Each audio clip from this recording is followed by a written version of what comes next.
Hello everyone, welcome to the conference. Hope you all are doing very well. आज की इस video में हम बात करेंगे पब्लिक इकोनॉमिक्स का एक कॉन्सेप्ट अबाउट गवर्नमेंट बजटिंग। इस वीडियो में हम देखेंगे कि बजट क्या होता है, उसकी क्लासिफिकेशन, उसको कैसे डिवाइड किया गया, उसके कंपोनेंट्स कौन कौन से हैं और बजट डेफिसिट के बारे में। तो चलिए शुरू करते हैं। तो सबसे पहले बजट क्या होता है? It is an annual financial statement of the government which has details of sources of receipt and category of expenditure. Means budget एक एनुअल फाइनेंशियल स्टेटमेंट है गवर्नमेंट का, जिसमें किसकी डिटेल्स होती है, रिसिप्ट के क्या क्या सोर्सेज है और एक्सपेंडिचर की क्या कैटेगरीज है, या एक्सपेंड कहाँ कहाँ पे गवर्नमेंट एक्सपेंड करती है, कहाँ पे गवर्नमेंट खर्च करती है। और रिसिप्ट का मतलब कि गवर्नमेंट को कहाँ कहाँ से रेवेन्यू रिसीव होता है, उसके सोर्सेज क्या है। बजट आर्टिकल 112 में इसके बारे में बात की गई है, बट हमारे कॉन्स्टिट्यूशन में कहीं पे भी बजट वर्ड यूज़ नहीं किया गया है। इसके बारे में आर्टिकल 112 में बात की गई है और वहाँ जो वर्ड लिखा गया है, जो फ्रेज लिखा गया है, वो क्या है, एनुअल फाइनेंशियल स्टेटमेंट। तो ये टर्म लिखा गया है, बजट कहीं पे भी मेंशन नहीं है आर्टिकल 112 में। इसके बाद बजट को ब्रॉडली टू पार्ट्स में डिवाइड किया जाता है, revenue budget and capital budget. ये दो टर्म्स याद रखिएगा, एक रेवेन्यू और एक कैपिटल, क्योंकि इसके जो भी एक्सपेंडिचर होते हैं इसी की बेसिस पे रेवेन्यू एक्सपेंडिचर कैपिटल और revenue receipt, and capital budget में कैपिटल एक्सपेंडिचर कैपिटल रिसिप्ट। दो पार्ट्स में, रेवेन्यू बजट और कैपिटल बजट। और बजट के अंदर हम किसके बारे में बात करें, अभी हमने बात की ना कि रिसिप्ट के बारे में बात करते हैं और एक्सपेंडिचर के बारे में बात करते हैं। तो दो तरीके के बजट है, रेवेन्यू बजट और कैपिटल बजट। मतलब बजट को दो पार्ट में, सब पार्ट्स में क्लासीफाई किया गया है। तो जो बजट है, तो अब इसके कौन, मतलब इसमें किसके बारे में बात की गई है, एक्सपेंडिचर और रिसिप्ट के बारे में। तो रेवेन्यू बजट में रेवेन्यू रिसिप्ट और रेवेन्यू एक्सपेंडिचर के बारे में बात की गई है, और कैपिटल बजट में कैपिटल रिसिप्ट और कैपिटल एक्सपेंडिचर के बारे में बात की गई है। तो देखिए, रेवेन्यू बजट में क्या है, all those expenditure and receipt of the government which do not affect long term asset creation और लाइबिलिटी क्रिएशंस। मीन्स कि गवर्नमेंट के वो एक्सपेंडिचर या गवर्नमेंट को जहाँ से भी रिसिप्ट मिल रही है, all those expenditure and receipt जिसका मतलब कोई भी इफेक्ट एसेट क्रिएट करने में नहीं होता। मतलब ना लाइबिलिटी क्रिएट करने में होगा, ना ही एसेट क्रिएट में। मतलब रेवेन्यू बजट में उन एक्सपेंडिचर और रिसिप्ट के बारे में बात करते हैं जिनका कोई भी इम्पैक्ट एसेट्स और लाइबिलिटी पे नहीं पड़ता है। एसेट और लाइबिलिटी क्या है, इसके बारे में हम थोड़ी देर में बात करते हैं। देखिए, इसमें जनरली क्या होता है, रेवेन्यू बजट जो होता है वो एक रिकरिंग बेसिस पे होता है। मतलब वो मंथली बेसिस या ईयरली बेसिस पे किया जाता है। जैसे इनकम हो गई, तो ये सारी चीज़ें, सैलरीज होगी, तो इसमें हम लोग रेवेन्यू बजट में हम लोग इन सब चीज़ों के बारे में बात करते हैं। जो शॉर्ट टर्म होता है उसका लॉन्ग टर्म कोई इम्पैक्ट नहीं होता, और उसका मेनली किस पे इम्पैक्ट नहीं होगा, एसेट क्रिएशन पे और लाइबिलिटी क्रिएशन पे। रेवेन्यू बजट को दो पार्ट्स में डिवाइड किया गया, रेवेन्यू रिसिप्ट और रेवेन्यू एक्सपेंडिचर।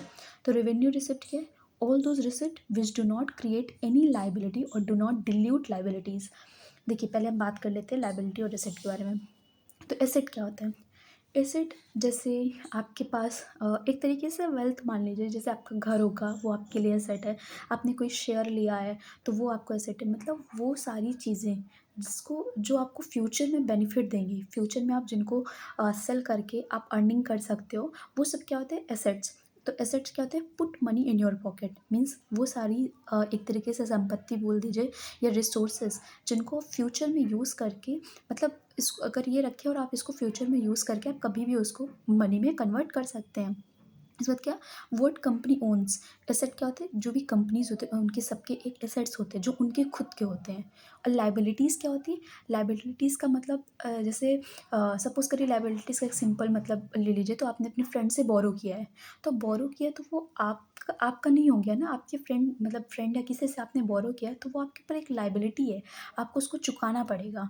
तो कभी अभी ले लिया लेकिन फ्यूचर में तो उसको देना पड़ेगा ना। तो लाइबिलिटीज़ क्या होती है, take money out what a company owes to other. Owes to other का मतलब किसी और का है, जो आप अभी आपके उस पे है, मतलब आपने लिया लेकिन आपको फ्यूचर में उसको चुकाना है। तो लाइबिलिटीज़ क्या होती है, एक तरीके से ये मानिए, अगर ये आपके ऊपर बहुत ज़्यादा तो ये नेगेटिव है। नेगेटिव का मतलब क्यों, क्योंकि लाइबिलिटीज़ तो वही ना कि जो आपको फ्यूचर में देना है, आपको किसी भी तरीके से उसको पे करना पड़ेगा, तो वो आपकी मनी को आउट करेगा पॉकेट से, और ये put money in your pocket. इसके बाद रेवेन्यू बजट क्या है, वो सारे एक्सपेंडिचर और रिसिप्ट गवर्नमेंट के जो इनमें कोई इम्पैक्ट नहीं पड़ता, मतलब रेवेन्यू बजट में जो भी एक्सपेंडिचर होंगे और रिसिप्ट मिलेंगे उनका कोई लेना देना नहीं होगा एसेट या लाइबिलिटी से।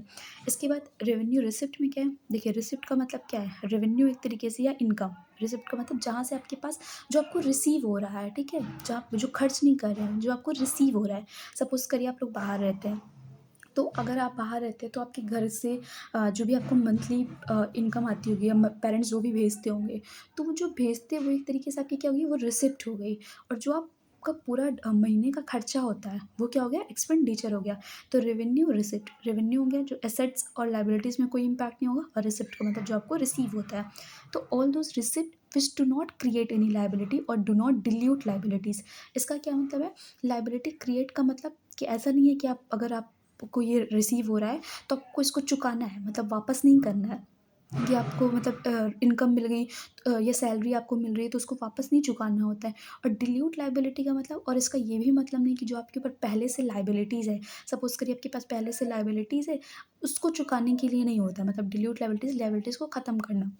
तो क्या, all those receipt which do not create any liability और do not dilute liability.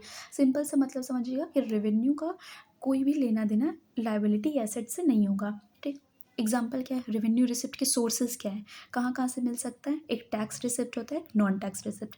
Tax receipt में जो भी हम लोग टैक्स देते हैं, गवर्नमेंट को टैक्स देते हैं ना, इनकम टैक्स हो गया, वेल्थ टैक्स हो गया, और इनडायरेक्ट टैक्स में जैसे जीएसटी हो गया।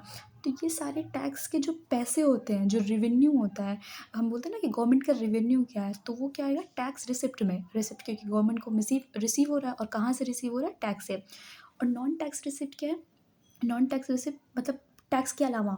तो टैक्स के अलावा कहाँ से मिलता है, गवर्नमेंट को फीस, मतलब हम लोग बहुत बार होता है हम लोग फीस देते हैं, कैसे जो भी गवर्नमेंट का पब्लिक गुड्स होते हैं या पब्लिक सर्विसेज होती है गवर्नमेंट के द्वारा दी जाती है, तो हम उसमें चार्ज तो देते हैं ना, फीस एंड चार्जेस हो गया, टोल टैक्स हो गया वो देते हैं, रोड टैक्स, तो मतलब जो भी गवर्नमेंट को हम फ़ी देते हैं, ठीक है। तो उसमें क्या होगा, जो गवर्नमेंट के जो जैसे गवर्नमेंट की प्रॉपर्टीज़ है, पब्लिक एसेट, तो उसमें जो हम लोग चार्ज देते हैं, जो फीस देते हैं, तो वो क्या हो जाता है, ये नॉन टैक्स रिसिप्ट हो गया। फ़ीस में और आप देख सकते हैं जो गवर्नमेंट स्कूल्स हैं, गवर्नमेंट हॉस्पिटल्स हैं, तो उसमें कुछ ना कुछ फ़ीस तो लगती है ना, मिनिमम अमाउंट, तो वो जो है वो किस में आएगा, नॉन टैक्स रिसिप्ट, वो भी गवर्नमेंट के पास जा रहा है। इसके बाद फाइन्स एंड चालान्स, गवर्नमेंट बहुत सारे जो चालान्स वगैरह लेती है, जो भी जब रूल्स को हम लोग ब्रेक करते हैं तो उसमें जो फ़ाइन लेती है वो भी गवर्नमेंट के नॉन टैक्स रेवेन्यू में जाएगा। इसके बाद फॉरफिट्योर, इसके बारे में बात करते हैं। ये जनरली क्या होता है कि जब कोई भी बेल करता है तो उसमें जो डिपॉज़िट मतलब पहले से किया रहता है उसका पैसा हो गया। तो इसका एक और सबसे अच्छा एग्ज़ाम्पल है कि सपोज़ करिए आप एक कॉन्ट्रैक्टर हैं और आप मतलब कि एक कॉन्ट्रैक्ट ले रहे हैं गवर्नमेंट की कोई पब्लिक एसेट है उसको क्रिएट करने का, ठीक है। तो अब गवर्नमेंट ने अगर आपको इतना बड़ा कॉन्ट्रैक्ट दिया है तो कुछ तो आपको सिक्योरिटी उस पे डिपॉज़िट करना पड़ेगा, कि फ्यूचर में ऐसा ना हो कि अगर आप गवर्नमेंट का मतलब लेकर भाग रहे हैं या फिर आप नहीं उसको कंप्लीट कर पा रहे, तो वो सिक्योरिटी गवर्नमेंट के पास रहती है। तो वो क्या हो गया, फॉरफिट्योर।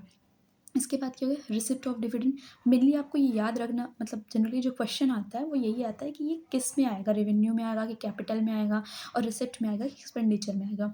इसके बाद रिसिप्ट ऑफ डिविडेंड, डिविडेंड क्या होता है, डिविडेंड कोई भी कंपनी हो गई तो उसके जो भी प्रॉफिट्स होते हैं, तो प्रॉफिट्स जो भी प्रॉफिट होता है, तो वो जो उसके ओनर होते हैं उनमें भी तो शेयर होता है ना, तो वो जो शेयर होता है उसको क्या बोलते हैं, डिविडेंड। तो ऐसे ही जो गवर्नमेंट पब्लिक वो होते हैं, पीएसयूज होते हैं, पब्लिक सर्विस यूनिट हो गया, एंटरप्राइजेस हो गया, उसके जो डिविडेंड्स होते हैं वो जब गवर्नमेंट को रिसीव होता है तो वो क्या हो गया, नॉन टैक्स रिसिप्ट। इसके बाद क्या गया, इंटरेस्ट। इंटरेस्ट क्या है, देखिए ये क्वेश्चन बहुत बार आता है कि जो लोन होता है, इस बारे में बात करेंगे। इंटरेस्ट का मतलब जो इंटरेस्ट रिसीव हो रहा है, सपोज करिए गवर्नमेंट ने किसी को लोन दिया है, किसी फॉरेन इंस्टीट्यूशन को या बैंक्स को या कंट्री के अंदर ही, तो जब लोन देंगे तो उसमें जिसको लोन दे रहे हैं वो लोग इंटरेस्ट भी पे करेंगे।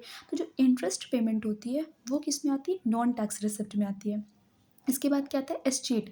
एस्टेट क्या है कि जब किसी की डेथ हो जाती है और उसकी मतलब कोई भी लीगल हायर नहीं होते हैं, ठीक है।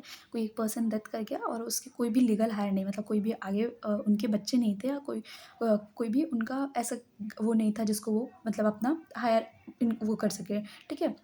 अनाउंस कर सके। और दूसरा, उनका कोई भी विल नहीं है। विल का मतलब उन्होंने किसी को अपनी प्रॉपर्टी का वो भागीदार नहीं बनाया अभी तक। तो ऐसी प्रॉपर्टीज़ किसके पास चली जाती है? गवर्नमेंट के पास चली जाती है। तो नॉन टैक्स रिसिप्ट में क्या आएगा? Fees, fines, forfeiture, receipt of dividend, interest payment, sorry interest जो गवर्नमेंट को रिसीव मिलता है, और एस्टेट।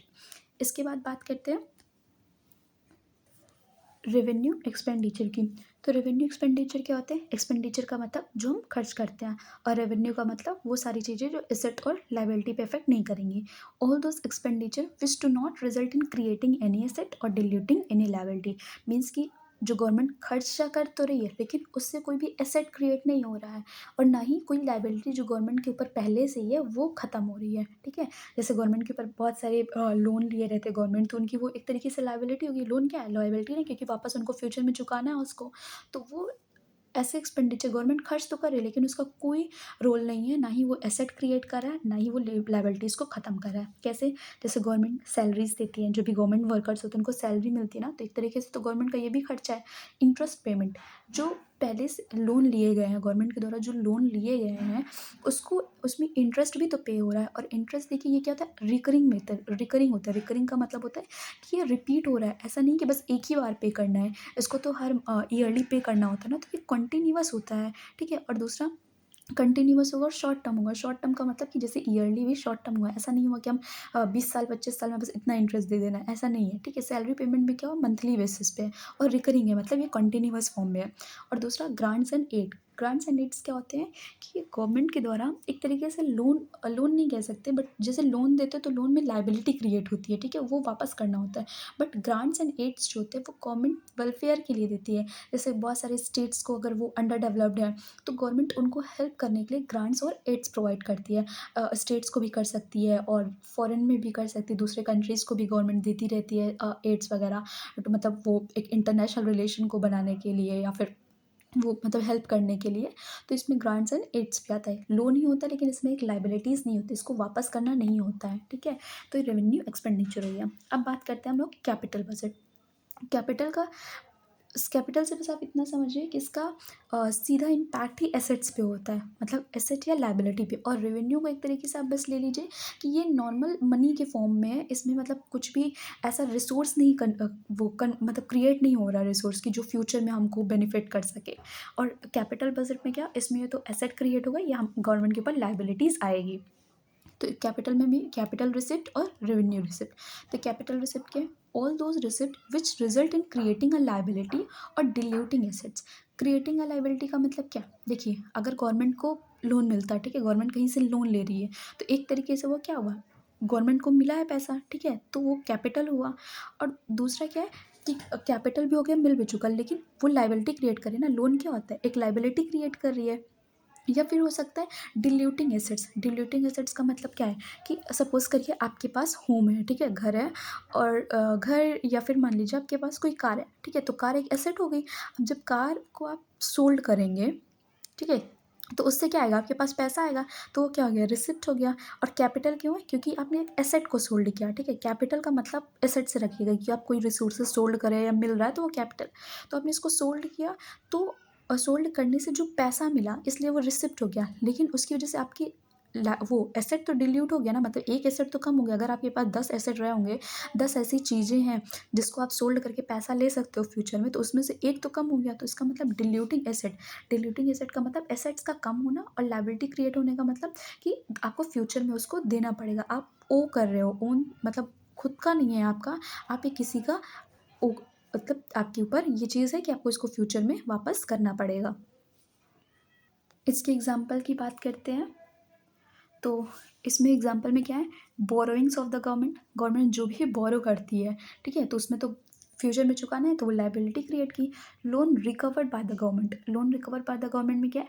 कि जैसे गवर्नमेंट ने बहुत सारे लोगों को लोन दिया है, तो लोन का वापस मिलने का मतलब यहाँ पे प्रिंसिपल का मिलना। ठीक है, प्रिंसिपल अमाउंट जो था वो वापस आ गया।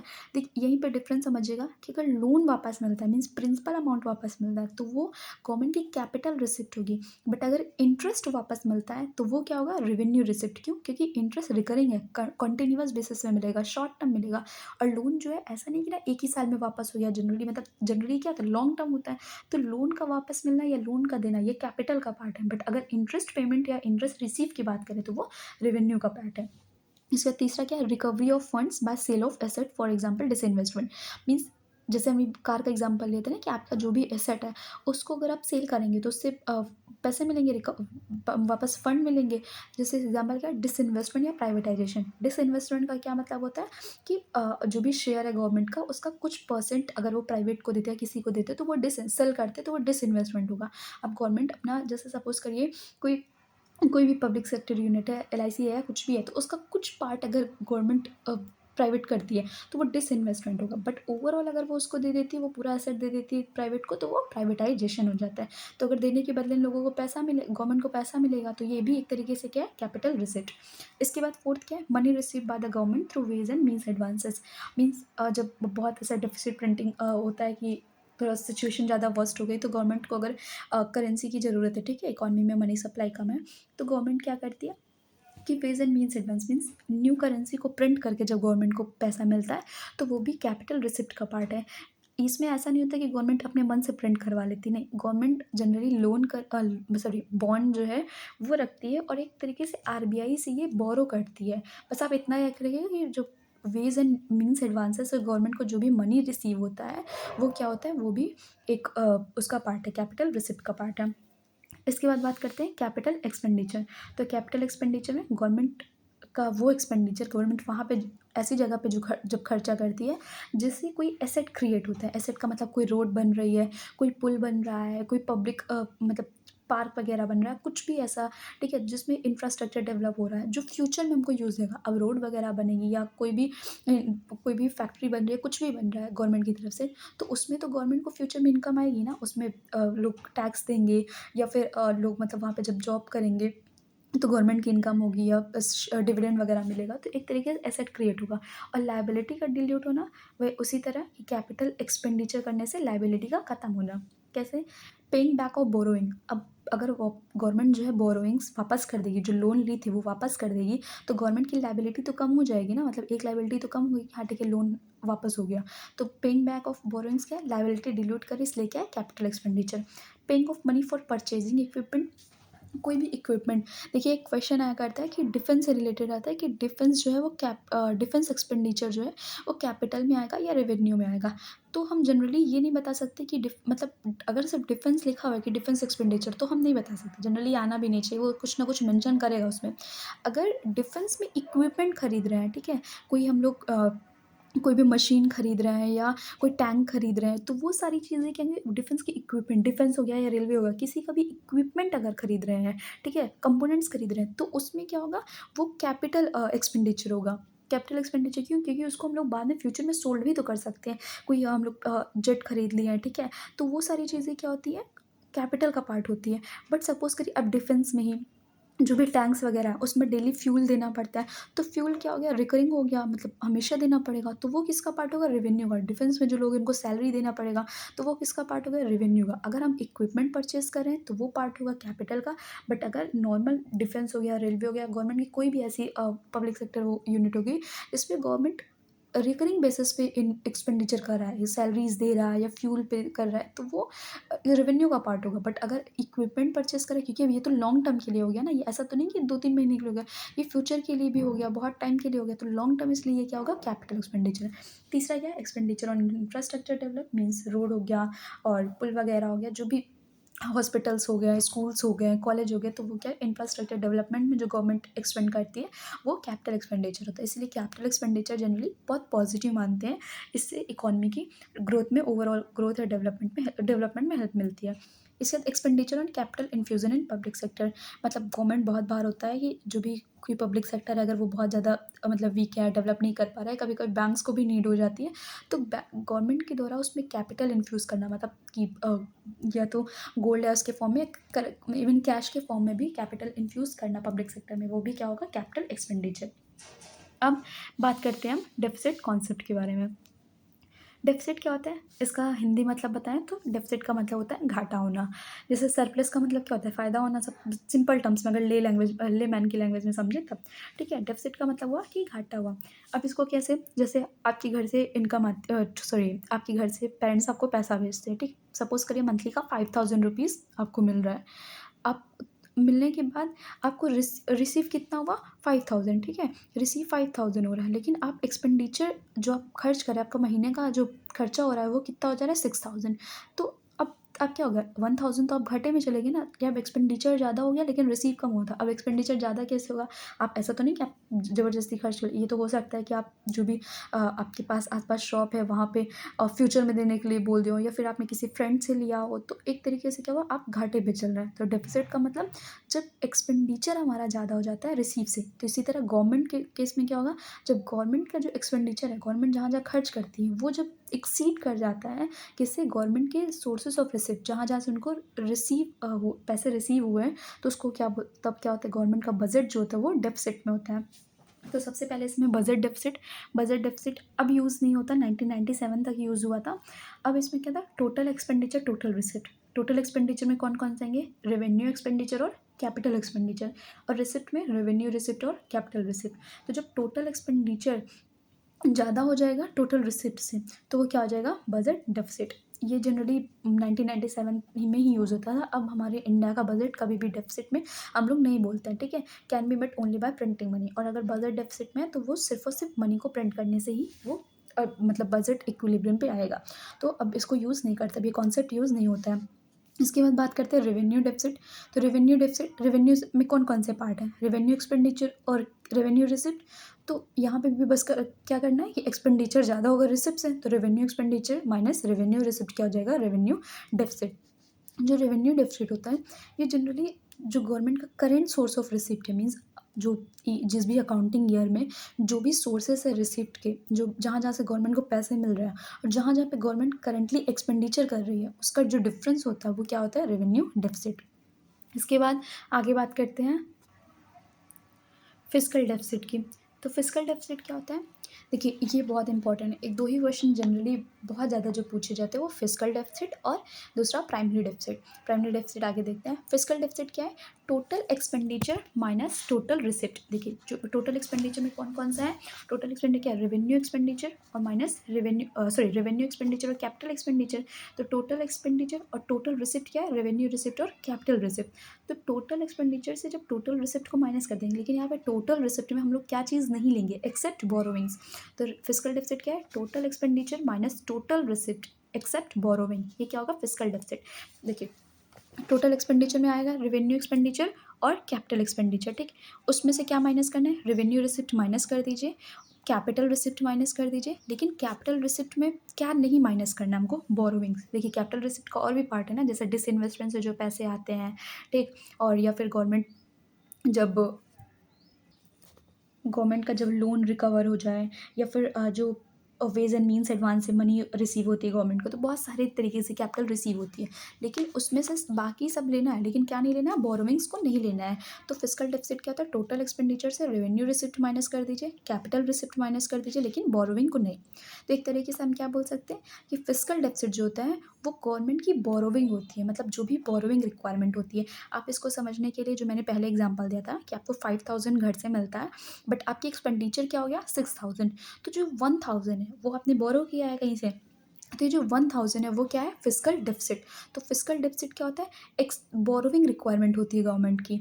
It is a addition of total डेप्ट of the government. Stock concept है, क्यों? क्योंकि जो भी गवर्नमेंट का अभी तक सपोज करिए कुछ कुछ तो रहा होगा ना उसका डेप्ट, गवर्नमेंट का जो भी डेप्ट अभी तक इस साल से पहले जितने भी उन्होंने बोरो किए हैं, तो उसमें एडिशन हो जाता है। क्यों? क्योंकि ये भी बोरोइंग है, तो उसमें एडिशन हो जाता है। वो क्या है? Fiscal deficit. सिंपल से याद रखिएगा, fiscal deficit is the difference between total expenditure minus total receipt except borrowing. Total receipt में सब लेंगे लेकिन बोरोविंग को नहीं लेंगे, इसलिए हम क्या कह सकते हैं कि फिस्कल डेफिसिट जो है वो क्या है? बोरोविंग है। क्यों? क्योंकि यहाँ से देखिए, अगर एक्सपेंडिचर में रेवेन्यू और कैपिटल ले लिए, रेवेन्यू रिसिप्ट ले लिए, कैपिटल रिसिप्ट ले लिए, तो सबको माइनस करने के बाद हमारे पास सिर्फ बोरोविंग ही बच रहा है। तो इसका मतलब क्या? फिस्कल डेफिसिट जो है वो बोरोविंग होती है गवर्नमेंट की। अब दो आखिरी के दो हैं, प्राइमरी डेफिसिट और effective revenue deficit. Primary deficit क्या है? प्राइमरी डेफिसिट सिंपल सा फिस्कल डेफिसिट है। जब हम इंटरेस्ट पेमेंट को माइनस कर देते हैं तो वो प्राइमरी डेफिसिट आता है। इंटरेस्ट पेमेंट का क्या, सपोज करिए कोई गवर्नमेंट है, अभी न्यू न्यू बनी हुई है, ठीक है, लेकिन उससे बहुत साल से बहुत पहले से बहुत सारी गवर्नमेंट के ऊपर लाइबिलिटीज़ है, बोरो करके उन्होंने रखा, बहुत सारा डेप्ट है गवर्नमेंट के ऊपर, ठीक है। तो अब उसको जब जो डेप्ट है उसमें तो कंटिन्यूअस इंटरेस्ट भी पे करना पड़ रहा है। तो अगर हम 1 साल की बात करें, ठीक है, कि इस अकाउंटिंग ईयर में कितना गवर्नमेंट ने बोरो किया है, तो बोरो किस लिए करेगा, गवर्नमेंट अपने जो भी एक्सपेंडिचर उनको पूरा करने के लिए गवर्नमेंट बोरो करती है। तो फिस्कल डेफिसिट तो क्या दिखा है, फिस्कल डेफिसिट पे तो हमारा इंटरेस्ट पेमेंट भी है ना, क्योंकि हमने उसमें रेवेन्यू एक्सपेंडिचर की बात की और रेवेन्यू एक्सपेंडिचर का तो पार्ट इंटरेस्ट पेमेंट भी उसका पार्ट है। तो फिस्कल डेफिसिट से इंटरेस्ट पेमेंट को जब माइनस कर देंगे तब क्या आ गया, प्राइमरी डेफिसिट। क्यों, ये जो लो प्राइमरी डेफिसिट है implies that there is a higher burden of interest payment. अगर सपोज करिए ये इस साल 2025 में हम लोगों ने देखा कि प्राइमरी डेफिसिट बहुत कम आ रहा है, ठीक है, और फिस्कल डेफिसिट ठीक है, तो मतलब अगर प्राइमरी डेफिसिट कम है तो इसका क्या मतलब है कि जो इंटरेस्ट पेमेंट था वो बहुत ज़्यादा हुआ है, गवर्नमेंट के द्वारा इंटरेस्ट बहुत ज़्यादा पे किया गया है, इस वजह से फिस्कल डेफिसिट हाई था। ऐसा नहीं कि गवर्नमेंट ने जो बोरो किया है वो मतलब कि अभी के एक्सपेंडिचर को पूरा करने के लिए किया गया, नहीं, जो पहले ये जो लोन है गवर्नमेंट के ऊपर लाइबिलिटीज़ है उनको पे करने के लिए किया है। तो एक तरीके से ट्रू तो बोरोइंग नहीं दिखा रहा है, ट्रू सेंस में बोरोइंग नहीं दिखा रहा है। इसलिए प्राइमरी फिस्कल डेफिसिट से जब हम इंटरेस्ट पेमेंट को माइनस कर देते हैं तो ये क्या दिखाता है कि हमारा जो मतलब ये प्राइमरी डेफिसिट दिखाता है। ये क्या करता है, government which might be living it with resources, मतलब कि जो लो प्राइमरी डेफिसिट है उस वो क्या दिखाता है कि जनरली हायर इंटरेस्ट बर्डन था गवर्नमेंट के ऊपर, इस वजह से गवर्नमेंट के पास कम रिसोर्सेज थे बाकी सारे इंपॉर्टेंट एक्सपेंडिचर को मैनेज करने के लिए, इस वजह से वो बोरो करते हैं। इसके बाद बात करते हैं इफेक्टिव रेवेन्यू डेफिसिट की। इफेक्टिव रेवेन्यू डेफिसिट क्या है, रेवेन्यू डेफिसिट क्या होता है, revenue expenditure minus revenue receipt. तो इफेक्टिव रेवेन्यू डेफिसिट क्या है, रेवेन्यू डेफिसिट से जब हम क्या माइनस कर देते हैं, all grants and aid given by central government to state government for capital expenditure. देखिए हमने बात किया था ना कि रेवेन्यू एक्सपेंडिचर में गवर्नमेंट जो है ग्रांट्स और एड्स भी देती है स्टेट गवर्नमेंट को, तो उस चीज़ को माइनस करना है, वो ग्रांट्स एंड सारे ग्रांट्स एंड एड्स नहीं, वो ग्रांट्स एंड एड्स माइनस करना है जो स्टेट गवर्नमेंट के द्वारा उनके कैपिटल एक्सपेंडिचर पे यूज़ किया जा रहा है। क्यों, क्योंकि कैपिटल एक्सपेंडिचर इकोनॉमी के लिए अच्छा होता है। कैपिटल एक्सपेंडिचर हो रहा है इसका क्या मतलब है कि वो फ्यूचर में यूज़ आएगा, वो स्टेट को डेवलप करने के लिए यूज़ किया जा रहा है, वो या तो रोड बनाने में यूज़ किया जा रहा होगा या फिर मनी को इन्फ्यूज़ करने में, मतलब कैपिटल को इन्फ्यूज़ करने में किसी अच्छी चीज़ में यूज़ किया जा रहा है, इंफ्रास्ट्रक्चर डेवलपमेंट करने में यूज़ किया जा रहा है। इस गवर्नमेंट हॉस्पिटल्स हो सकते हैं, स्कूल्स होते हैं, कॉलेज, मतलब पॉजिटिव चीज़ है, गवर्नमेंट के वेलफेयर के लिए यूज़ किया जा रहा है। तो इस वजह से वो सारे ग्रांट्स एंड एड जो स्टेट गवर्नमेंट कैपिटल एक्सपेंडिचर के लिए यूज़ करती है उसको हम लोग माइनस कर देते हैं, तो वो क्या आता है, effective revenue deficit. Effective revenue deficit कहते हैं, इसका ऑब्जेक्टिव होता है find out the amount of expenditure that government incurs on capital purpose even if it is done by state government on their behalf. Means capital purpose के द्वारा जो भी expenditure capital purpose के लिए हो रहा है, इवन वो चाहे स्टेट गवर्नमेंट के द्वारा, उसको अगर हम लोग माइनस कर देंगे तो वो क्या हो जाएगा, इफेक्टिव रेवेन्यू डेफिसिट। तो ये शो करता है कि हमारा मतलब कि कितना अमाउंट जो है हमारा कैपिटल एक्सपेंडिचर में जा रहा है गवर्नमेंट स्टेट गवर्नमेंट के द्वारा। तो ये था, लेट्स समराइज द वीडियो। तो हमने क्या क्या देखा, बजट को 2 पार्ट्स में क्लासीफाई करते हैं, revenue budget and capital budget. Revenue budget क्या होते हैं, ये रिकरिंग होते हैं, मीन्स कंटिन्यूअस, इसमें जो भी एक्सपेंडिचर या रिसिप्ट होगी वो रिकरिंग नेचर में होगी, मीन्स कंटिन्यूअस नेचर में होगी। शॉर्ट टर्म की बात करते हैं और ये कॉस्ट और इनकम की बात करते हैं। कॉस्ट मतलब कि अगर एक कंपनी के मामले में देखें तो वो कहाँ कहाँ कॉस्ट उसकी क्या क्या लग रही है, वो कहाँ कहाँ पैसे खर्च कर, और या तो किसको किसको इनकम दे रही है। जनरली ये इनकम के बेसिस पे या जो नॉर्मल सेंस में एसेट और लायबिलिटी क्रिएट नहीं करती है उन पे उसके बारे में बात करती है, और ये प्रॉफिट और लॉस को स्टेटमेंट को इफेक्ट करती है, ठीक है। इसके बाद बात करें ये कंपनी के बेसिस पे अगर हम देखेंगे तो ये प्रॉफिट लॉस को किसी भी कंपनी का जो रेवेन्यू बजट होता है वो प्रॉफिट लॉस स्टेटमेंट को इफेक्ट करती है। कैपिटल बजट क्या होते हैं, नॉन रिकरिंग होते हैं, मीन्स कि ये रिपीटिव कॉन्टीन्यूअस मोड पे नहीं होते हैं, लॉन्ग टर्म होते हैं। कोई भी मशीन वगैरह क्रिएट होगी तो वो लॉन्ग टर्म के लिए होगी, रोड्स वगैरह लॉन्ग टर्म के लिए होगी, और ये बैलेंस शीट को इफेक्ट करते हैं। इसके बाद रेवेन्यू बजट को 2 पार्ट्स में क्लासीफाई किया गया है, रेवेन्यू रिसिप्ट, रेवेन्यू एक्सपेंडिचर, और कैपिटल बजट को कैपिटल रिसिप्ट, कैपिटल एक्सपेंडिचर।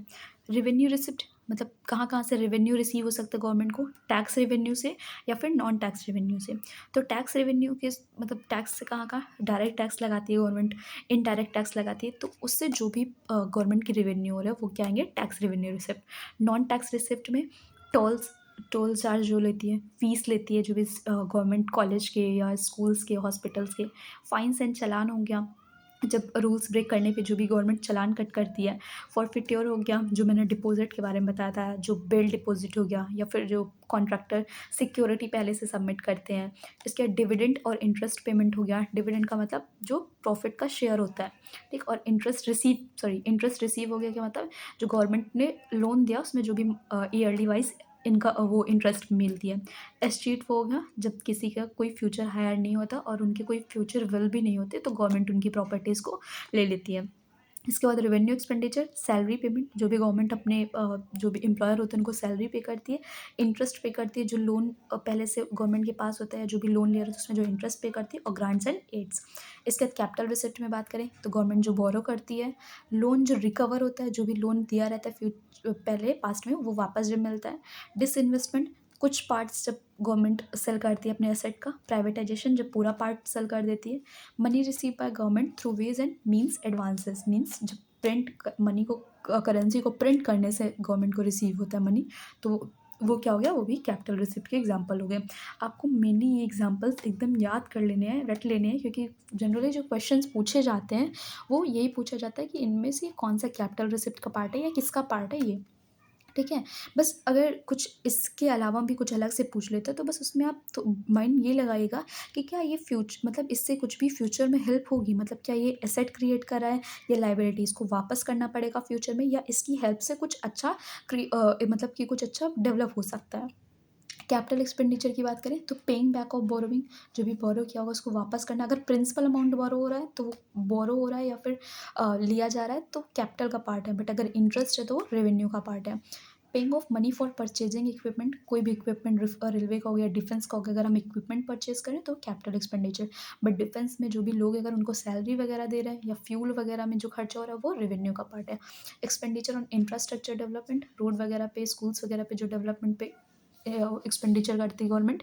और expenditure on capital infusion in public sectors. तो ये सारे कैपिटल बजट और रेवेन्यू बजट के कुछ एग्जांपल्स हैं, आप इनको देख लीजिएगा।